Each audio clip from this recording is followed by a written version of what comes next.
Hello mga kabishi, mga ka-FB friends. Hello for today's video guys. Magluto po tayo ng mushroom. Adobong mushroom guys. Halina kayo guys, samahan nyo akong magluto sa hindi pa marunong magluto nito. Ito po ang ating lutuin ngayon.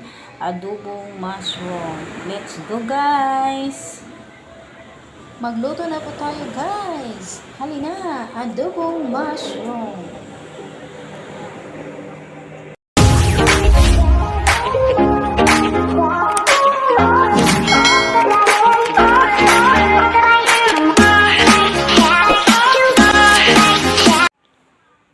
For today's video guys, meron po tayong 2 kilong mushroom.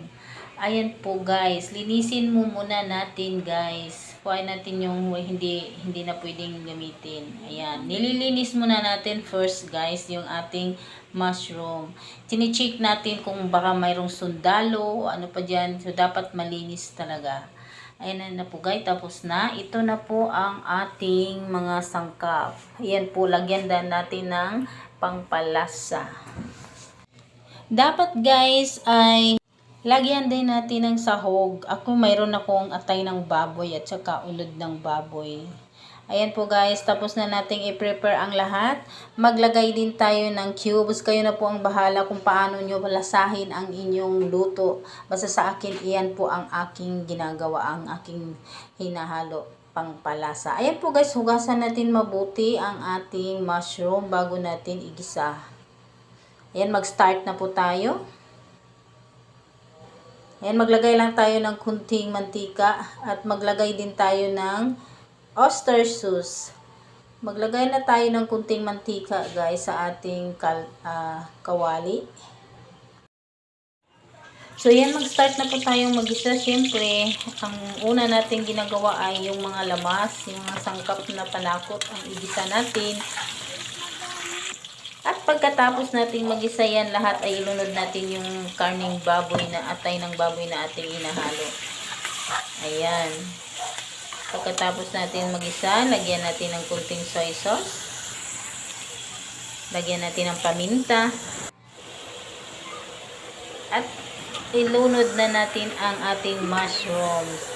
Huwag na nating lagyan ng tubig guys kasi itong mushrooms ay mag-produce siya ng water. Pagkatapos natin mag-isa ay mayroon siyang lumalabas na water. So yan na po ang bilang sabaw niya.